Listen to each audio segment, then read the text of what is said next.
Coucou, j'espère que vous allez bien. Moi, je vais super bien. C'est Siam Esther. Pour ceux qui ne me connaissent pas, ce soir, j'aimerais prendre un temps pour parler à un cœur. Et je vais prier pour confier ce moment pour que Dieu prenne le contrôle. Éternel, je bénis ton nom. Je te dis merci pour ce petit temps d'exhortation que tu me donnes. Saint-Esprit, prends le contrôle. Parle à un cœur, parle à une femme, parle à un homme qui a besoin d'entendre ce message. Amen. Je veux dire à quelqu'un, vous savez, dans ma détresse, la merveilleuse chose qui a pu m'arriver, ce qui a été merveilleux pour moi dans ce que j'ai traversé, c'est le fait que je connaissais Dieu. Connaître Dieu, c'est quoi? Je connaissais Dieu parce que Dieu, dans son infinie bonté, dans son amour, a planifié les choses pour que je puisse le connaître. Dans le livre que j'ai écrit, je parlais un peu de comment les noms agissent sur les gens. Et Dieu a fait la grâce. Mon père qui voulait me donner le nom Sonia, qui était le nom de sa gitane en son temps. Celle qui consultait l'avenir au travers de la boule, bon, qui lui prédisait les choses. Parce que quand le livre va sortir, vous allez lire, vous allez comprendre beaucoup de choses. Et il avait décidé que je m'appelle Sonia. Et son petit frère a voulu qu'il ajoute le nom Esther. Et je prie que le Seigneur vraiment se souvienne de ce frère-là. Et je pense que c'est Dieu qui a inspiré ce frère pour que vraiment il puisse demander à ce qu'on ajoute ce nom sur mon nom. Parce que il avait décidé que je porte le nom de sa cousine qu'il aimait tant, qui avait un nom Gouro. Moi, je suis Gouro. Je viens de la Côte d'Ivoire, pour ceux qui me connaissent pas, je suis Gouro. Et mon nom Gouro veut dire prenez-la comme ça. Et cette sœur-là avait beaucoup de noms Gouro qui avaient des connotations négatives en fait. Il y a d'autres, il y a un qui signifiait prenez-la comme ça, acceptez-la telle qu'elle est. Il y a d'autres qui signifiaient la petite amie des passants. Elle avait beaucoup de petits noms comme ça, qui avaient des connotations vraiment bizarres. Et en plus de ça, pour ceux qui connaissent un peu le nom Sonia, bon, tout ce qui est Sonia a trait un peu à ces histoires de sirènes, des eaux et autres, tout et tout. Et Dieu qui inspire ce ton-là, qui permet, qui dit à mon père et à ma mère qu'il aimerait bien qu'on ajoute le nom Esther dessus. Esther, qui est un nom biblique qui veut dire Adassa, l'étoile brillante. Et dans la Bible, Esther, c'est la reine Esther qui a délivré son peuple. Dieu l'a établi comme reine à côté d'un puissant roi parce que son peuple était allé en déportation. Dieu était fâché parce qu'ils avaient péché. Elle était orpheline de père et de mère. Et Dieu, par sa grâce, sachant que un jour le diable allait se lever contre son peuple, a permis que Esther rentre dans la royauté et soit la femme de ce puissant roi. Et quand le diable s'est levé, Dieu a permis que Esther, inspirée divinement, puisse prendre 3 jours de jeûne sec et rentrer pour vraiment enlever la loi qui était établie dans ce pays-là.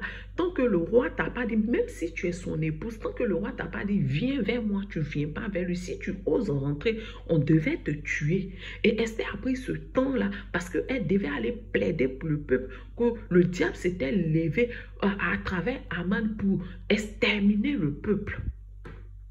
Après les 3 jours de jeûne d'Esther, Esther a entré dans la présence du roi et Dieu a touché le cœur du roi. Le cœur du roi a été changé en la faveur d'Esther et à travers la plaidoirie d'Esther, Dieu a vraiment exaucé Esther qui a pu délivrer son peuple.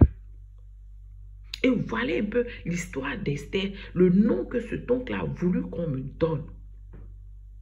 Aujourd'hui, par la grâce de Dieu, je suis sur cette page en train de parler à une femme. Et je crois que Dieu avait un plan pour moi, pour que vraiment je vienne te parler aujourd'hui, femme. Te parler aujourd'hui pour te dire, pour te parler de l'importance de Dieu dans ta vie, pour te dire l'urgence qu'il y a pour toi d'accepter Dieu. Parce que dans ce que tu traverses, que ce soit le désir d'avoir un enfant, que ce soit le désir de te marier, que ce soit le désir d'avoir un travail, que ce soit le désir d'avoir un mariage heureux, que ce soit le désir d'avoir la santé, le désir d'avoir des enfants vraiment intelligents, le désir d'avoir des enfants en bonne santé, le désir d'avoir vraiment l'abondance financière, tout ce que tu désires, cela passe par un combat, par une délivrance, par une restauration de Dieu. Parce que si la main de Dieu n'est pas avec toi pour rentrer dans ces choses aujourd'hui, là où nous sommes, cela est très difficile. Parce que déjà, moi, je m'appuie plus sur nous les Africains, parce que moi, je suis africain. Mais même en Europe, cela peut se faire. Mais nous, les Africains, nos parents ont fait des adorations. Nos parents ont adoré beaucoup de choses. Et ce sont des liens, des pactes qu'ils ont tissés, des liens qu'ils ont créés. Et bien vrai que peut-être il y a d'autres parents qui sont devenus chrétiens, mais ils n'ont pas brisé ces liens. Ils n'ont pas coupé ces pactes. Et comme ça, ces entités-là ont des réclamations dans nos vies. Et quand ils faisaient ces liens, quand ils faisaient ces pactes, il y avait des choses que ces entités-là demandaient. Pour d'autres, c'est moi, je te demande la protection en retour. Moi, mes filles ne doivent pas faire d'enfants. Moi, je te demande la protection en retour. Moi, mes filles ne doivent pas se marier. Moi, je te demande la protection en retour. Ma fille, elle doit pas être heureuse dans son foyer. Ma fille, elle ne doit pas se marier. Mon fils, il ne doit pas se marier. Nous, dans notre famille, là, tu nous protèges. Mais dans notre famille, on ne doit pas travailler. Dans notre famille, on ne doit pas être excellé. Il y a beaucoup de choses comme ça. Et beaucoup de ce genre de liens-là ont des réclamations aujourd'hui dans nos vies. Bien vrai que nous sommes chrétiens. Et ces hôtels de famille-là ont des réclamations dans nos vies. Et tu es là, tu cherches du boulot, tu n'arrives pas à avoir, ou tu es travail, ou tu n'arrives pas à évoluer. On donne des promotions aux gens, mais toi, ton nom n'en fait jamais partie. Tu es là, tu rentres dans un foyer, mais tu ne peux pas avoir d'enfant. Tu vas à l'hôpital, on dit il n'y a rien, mais tu n'arrives pas à avoir d'enfant. Ou bien tu es là, c'est toi qui as les fibromes, les myomes et tout ce qui se passe. Ou bien tu es là, tu n'arrives même pas à rentrer dans le mariage. Toi, tout ce que tu croises là, il te laisse, il te laisse, il te laisse, il te laisse. Et tu ne sais pas ce qui se passe.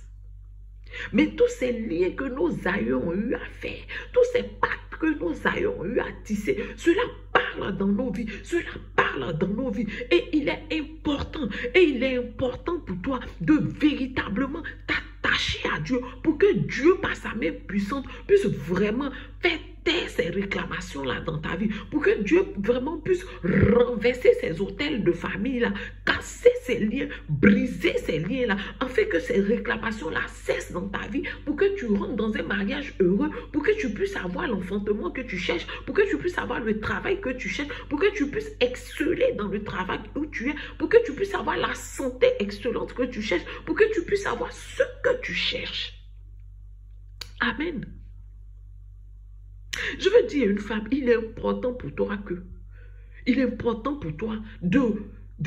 connaître Dieu, de connaître Jésus. Parce qu'on peut connaître Dieu sans connaître Jésus. La Bible dit, Jésus est le chemin, la vérité et la vie. Il a dit, nul ne va au Père si ce n'est pas moi, parce que je suis le chemin, la vérité et la vie. Il est important pour toi d'accepter Jésus comme Seigneur et Sauveur de ta vie. Parce que c'est quand tu acceptes Jésus comme Seigneur ou Sauveur de ta vie et que tu marches à sa suite et que tu attrapes l'affaire de Dieu comme il faut attraper et que tu te lèves et que tu t'établis comme une femme de prière qui aime Jésus, qui marche à la suite de Jésus, que Jésus par sa main puissante va renverser ses hôtels de famille, va faire taire ces réclamations de sang là dans ta vie. Je disais tantôt, la meilleure chose qui m'est arrivée dans ce que, le trésor que j'avais dans ce que je traversais, était que je connaissais Dieu. était que je connaissais Jésus. Parce que si dans ce que je traversais, je ne connaissais pas Dieu, je ne serais pas là en train de te parler aujourd'hui. Je ne serais pas là en train de te dire que Dieu est capable de restaurer. Des fois, je m'assois et je dis, Seigneur, les femmes qui traversent la même difficulté que j'ai traversée, le même désert que j'ai traversé, la même douleur que j'ai traversée, et qui ne te connaissent pas, comment elles font? Qui guérit leur cœur? Qui les restaure? Qui les console? Comment font-elles? Comment font-elles, Jésus? Comment font-elles? Et c'est en cela que je vais exhorter une femme aujourd'hui. Si tu ne connais pas Jésus, accepte Jésus comme Seigneur et Sauveur. Ça va être déjà le premier pas que tu vas faire. Ce n'est pas une prière toute simple. Jésus, je ne te connais pas. Aujourd'hui, j'ai entendu parler de toi.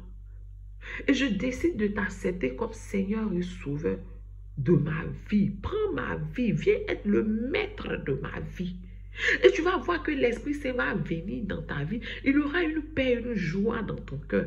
Et tu vas chercher à acheter une Bible. Tu vas commencer à lire. Et quand tu vas lire, tu vas dire, Jésus, révèle-moi qui tu es parce que je veux te connaître. Je veux te connaître. Et tu vas commencer à prier. Prier, c'est parler à Dieu. Parler à Dieu. Pas chercher les mots extraordinaires pour parler à Dieu. Parler à Dieu comme on parle.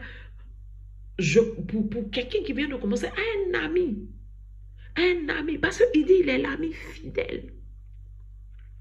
Parler à Jésus, c'est parler aussi simplement à quelqu'un. Dieu nous exhorte plus quand notre prière vient du cœur et est aussi simple. Comment fait ces femmes qui traversent ce que j'ai traversé et qui ne connaissent pas Jésus? Comment elles font? Comment vous faites? Qui vous guérit? Qui vous restaure? Quelle est la parole qui vous réconforte? Vous vous basez sur quoi pour vraiment avoir cette force pour avancer? Je prie que l'Esprit de Dieu puisse rejoindre une femme, puisse vraiment pénétrer le cœur d'une femme qui écoute ce message et qui traverse le rejet de son mari, qui traverse le rejet de sa belle famille, qui traverse le rejet de son père, le rejet de sa mère, le rejet de ses frères, le rejet de ses soeurs, le rejet de, je sais pas, de ses amis qui traverse, qui a été violé, qui a été, je sais pas moi, qui est un enfant malade, qui passe par une déception, qui passe par une dépression, je ne sais pas. Mais que l'Esprit de Dieu puisse te rejoindre dans ce que tu traverses. Si je ne connaissais pas Dieu, si je n'avais pas fait la rencontre de Jésus, il est vrai que j'étais têtue. Il est vrai que j'étais têtue. Mais en 2000, j'ai fait la rencontre personnelle avec Dieu. J'ai fait la rencontre de Jésus en 2000. Mais en 2002, j'ai fait ma rencontre personnelle avec Christ. Et j'ai pris mes repères avec Christ. Même si après, j'ai continué dans le monde. Mais Jésus était déjà dans mon cœur. Jésus m'a laissé partir. Mais il m'attendait. Il m'attendait. Il savait qu'il y a un carrefour où il allait m'attraper. Et quand le temps du carrefour est arrivé, je suis revenue à ses pieds. Et il m'a consolé, il m'a restauré. Il a guéri mon cœur. Je prie que le même Dieu qui m'a restauré, m'a consolé, a guéri mon cœur, puisse te rejoindre, femme. Puisse te rejoindre, te guérir, te restaurer, te consoler. Waouh. Waouh. Dieu est fidèle, il est bon, il est amour. Si tu traverses le désert dans ton foyer, dans ta vie, que tu n'as pas Dieu, je ne sais pas comment tu vas t'en sortir. Je ne sais pas comment tu vas t'en sortir. Le monde est dirigé par deux entités, le diable et Dieu. De la même manière que Dieu existe, le diable existe. Mais moi, je te conseille, suis Jésus. Jésus dit, je te dis, voici la vie, voici la mort. Moi, je te conseille, prends la vie, mais je ne te force pas. Mais moi, à sa suite, je te dis, je t'implore, je t'en supplie, accepte Jésus. Parce que ce que tu traverses là, c'est ce Jésus qui a la solution. Il est ta solution. Il est ta solution. Il est ta solution. Et je pèse mes mots quand je te le dis. Ton cœur qui est autant blessé, ton cœur qui est blessé jusqu'à ce que ton âme est blessée, c'est Jésus qui est la solution. C'est lui qui est capable de te restaurer. Il n'y a pas un autre nom qui a été donné au-dessus de son nom. La Bible dit son nom a été donné. Il est le nom qui a été donné, que tout genou fléchit devant lui et toute langue confesse qu'il est Seigneur. Il est le maître des esprits. Donc si le problème que tu traverses là, si c'est un esprit quelconque qui est derrière ce problème, la Bible dit, tout genou fléchit devant Dieu et toute langue confesse qu'il est Seigneur. Ça veut dire, il n'y a pas un esprit qui peut tenir devant le nom de Jésus qui est de Nazareth. Un Dieu pareil. Est-ce que tu vas le laisser pour t'attacher aux esprits? Est-ce que tu vas le laisser pour t'attacher au diable et à ses démons? Non. Démon même ne peut pas se tenir devant Jésus. Si démon lui-même ne peut pas, ce n'est pas ces esprits-là qui vont tenir. Donc moi, je te conseille, ma soeur, accepte Jésus comme Seigneur et Sauveur. C'est ta seule solution. Ces temps-ci, quand je parle, je dis, moi, même si tu n'es pas chrétien, prends la Bible comme un livre, lis, cherche à connaître qui est Jésus. Jésus n'est pas un prophète. Jésus, il est Dieu. Il est le Fils de Dieu. Il est Dieu fait chair. Il est Dieu qui est né d'une vierge et qui a pris la condition humaine pour venir vivre notre humanité pleinement, afin de connaître tout ce que nous ressentons, de connaître la trahison, de connaître l'humiliation, de connaître le rabaissement, de connaître la faim. Oui, il a eu faim. La Bible dit, quand il s'est retrouvé devant le figuier, qu'il a eu faim. La Bible dit, il a eu faim, il s'est retrouvé devant le figuier. Il a regardé si le figuier avait des figues. En temps, c'était même pas la saison des figues. Mais il a maudit le figuier parce qu'il a dit au figuier, j'ai faim et tu n'as pas de figues à me donner. Jésus a connu la faim. Il connaît ce que tu traverses. Il est il est le consolateur par excellence. Personne ne peut consoler si ce n'est pas ce que tu traverses. Personne ne peut avoir les mots justes pour dire à quelqu'un qui vient de perdre un enfant. Personne ne peut avoir les paroles qu'il faut pour consoler cette personne si la personne qui est en face de toi n'a pas encore perdu un enfant. Personne ne peut avoir les paroles qu'il faut pour parler à une femme que son mari vient de chasser de la maison ou que son mari, quand on te chasse, même moi je pense que quand on te chasse même c'est mieux que quand on prend son sac et puis on s'en va sans te dire que je m'en vais et puis c'est 3 jours plus tard que tu apprends par un ami que ton mari dit t'a laissé, il est parti, lui il ne revient plus. Il faut vivre cela pour qu'une femme qui traverse la même chose, tu puisses avoir les mots qu'il faut pour lui parler, pour parler à son cœur, pour consoler son cœur. Femme, il est important pour toi de donner ta vie à Christ. Parce que si je n'avais pas connu Christ, je serais morte et enterrée. Si je n'avais pas connu Christ, je serais morte et enterrée. Mais Dieu m'a fait la grâce de le connaître. Pour que toi, qui traverses ce que j'ai traversé, tu ne puisses pas mourir. Pour que tu ne puisses pas mourir. Pour que tu puisses tomber sur ce message que je suis en train de dire aujourd'hui. Pour savoir que Jésus est la solution à ton problème. Attache-toi à lui. Évite-le dans ta douleur, dans ta souffrance. Car il a les paroles pour te restaurer. Il a les paroles pour guérir ton cœur. Jésus est la solution à la douleur que tu traverses. Quelle que soit l'entité qui s'est levée contre ta vie, contre ton foyer, contre la vie de tes enfants, quel que soit son nom, s'il s'appelle domination, s'il s'appelle principauté, s'il s'appelle prince de l'air, la Bible dit eux tous là, ils fléchissent genoux devant le Seigneur et ils confessent qu'il est Seigneur. Même si c'est Pharaon, la Bible dit que Dieu a frappé par Pharaon par 10 plaies. Pharaon était obligé de laisser ses enfants partir le servir. Et même quand il a fini de les frapper par la 10e plaie, qu'ils ont laissé les enfants de Dieu partir, qu'ils ont voulu aller les rattraper, Dieu a permis que la mer les engloutisse.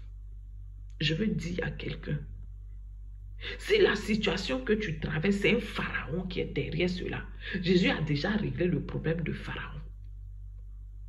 Il est ta solution. Attache-toi à Dieu, femme. Sois une femme de prière. Sois une femme qui se lève dans la prière, qui se met à la brèche pour sa vie, pour sa maison, pour ses enfants. Ce que je veux communiquer à une femme, c'est pas que tu viennes à Dieu pour que Dieu te ramène ton mari. Non, c'est pas ce qui est important. Dieu est capable de te ramener ton mari comme Dieu est capable de te donner un autre homme. Mais le plus important, c'est pas ça. Le plus important, c'est de donner ta vie à Dieu. C'est d'accepter véritablement Jésus comme ton Seigneur et ton Sauveur, t'abandonner entre ses mains pour qu'il puisse guérir ton cœur, restaurer ta vie, pour qu'il puisse mettre son amour dans ton cœur, pour que tu puisses l'aimer et commencer à marcher à sa suite et à réaliser le projet pour lequel Dieu t'a emmené sur terre. Le reste là, Dieu va gérer. J'ai dit au début, quand mon mari est parti, je ne voulais pas être long, mais là, je suis en train de durer. Ce n'est pas grave, je vais continuer, laisser le Saint-Esprit parler. J'ai passé un an à jeûner, à prier, à pleurer, à ne pas dormir, à ne pas manger. Pour que je passe à moins de 45 kilos, je ne mangeais pas, je ne dormais pas. Je pleurais tous les larmes de mon corps.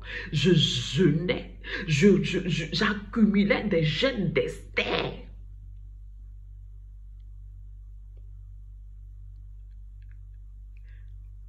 Mais au fur et à mesure que je faisais cela, Dieu cherchait plutôt à me mettre devant moi tout ce que j'avais fait de mauvais. Dieu cherchait à me restaurer moi d'abord. Dieu cherchait à transformer mon cœur d'abord, à transformer ma vie d'abord. Dieu voulait que je sois une mise à part pour lui. Ce qui est important pour Dieu, ce n'est pas le foyer que tu as d'abord. Ce qui est important pour Dieu, c'est ta vie d'abord. C'est ta vie en tant que fille de Dieu, en tant que servante de Dieu, en tant qu'instrument dans la main de Dieu, dans la maison de Dieu. Dieu a mené tout et chacun sur la terre pour une mission. C'est ça d'abord qui est important pour Dieu. Le reste là, ce sont des bonus que Dieu te donne. Il m'a fallu le temps pour comprendre cela. Le temps pour comprendre. Ce qui est important pour Dieu, c'est pas que mon mari revienne. Ce qui est important pour Dieu, c'est que je sois ce qu'il veut que je sois. Et aujourd'hui, c'est ce qui est important pour moi. Si Dieu veut, il ramène mon mari. Si Dieu veut, il m'emmène un autre homme. Il est Seigneur et souverain. Et ce que je dis aujourd'hui, si une femme en train de traverser ce que j'ai traversé en ce moment-là, que tu lui dis, elle va souffrir d'entendre cela. Parce que oui, j'ai souffert. Rien que de penser que, et s'il ne revenait pas? Mais aujourd'hui, je ne l'attends plus. Je me suis abandonnée entre les mains de Dieu. Que sa volonté se fasse. Du moment qu'une vie est restaurée, du moment qu'une femme comprend que c'est Dieu qui est le premier, c'est Dieu qui doit être le premier dans sa vie, c'est le plus important. Le reste, Dieu va le faire selon son bon vouloir parce qu'il est souverain. Tant que tu n'auras pas compris cela, femme, ton cœur va saigner. Mais je sais que c'est tout un processus. Ta vie n'est pas liée à l'homme qui est parti. Tu sais, si tu restes en train de souffrir que tu meurs aujourd'hui, la preuve, il est parti, il est avec une autre femme. Il refait sa vie, il est heureux. Mais si tu restes en train de souffrir que tu meurs, qui va s'occuper de tes enfants? Qui va prendre soin de tes enfants? Dieu ne veut pas que tu meurs sans avoir accompli ce pourquoi il t'a établi sur cette terre. Donc le plus important, c'est de te lever, t'attacher à Dieu, aimer Dieu, marcher à la suite de Dieu. Le reste là, ça va te poursuivre si c'est ce que Dieu veut pour toi. Cherchez la volonté première de Dieu. Cherchez à faire la volonté de Dieu. Cherchez à plaire à Dieu. Le reste là, ça va venir, ma soeur, mon frère. Dieu ne déçoit pas. Dieu n'a jamais dessus quelqu'un qui a compté sur lui. Quelqu'un qui a mis tout son espoir en lui. Quelqu'un qui l'a aimé et qui a cherché à marcher et à lui plaire. Dieu l'a jamais dessus. Je vais exhorter une femme à laisser tomber. Il est parti. Oh. Je suis foutu. Oh. Ma vie est comme dans un désert. Oh. Je vous ai dit. Dans les vidéos que j'ai, je pense qu'il y a plus de 100 vidéos sur ma page. Il y a des vidéos dans lesquelles j'ai déjà dit, moi avant je ne pouvais pas faire 1 jour, 2 jours, 3 jours sans voir mon mari. Et c'était, bon, on peut dire oui, c'était de même pour lui parce qu'il y a des moments où quand je voyageais, il restait tout triste. Mais je peux plus parler de poumons. Mais aujourd'hui, ça fait 3 ans. Je vis et je vis bien. Je vis bien. Je vis bien. Je pensais que je n'allais pas tenir. Mais Dieu m'a porté jusqu'à maintenant. Aujourd'hui, je vais bien. C'est pour ça que je t'exhorte à donner ta vie à Dieu, à accepter Jésus, à t'accrocher à lui, à mettre ton espoir sur lui. Tellement de femmes sont blessées. Tellement de femmes sont blessées. Tellement de femmes souffrent. Sans avoir quelqu'un à qui s'accrocher. Mais moi, je te donne un conseil. Accroche-toi à Jésus. Accroche-toi à Jésus. Tu ne vas pas le regretter. Donne ta vie à Jésus. Marche véritablement à la suite de Jésus. Marche véritablement à la suite de Jésus. Monte dans la prière. Monte dans la prière. Monte dans la prière. Sois une femme qui gêne, sois une femme qui prie, sois une femme qui se prive de sommeil dans la nuit pour se lever, pour prier, pour connaître la face de Dieu, pour chercher la face de Dieu.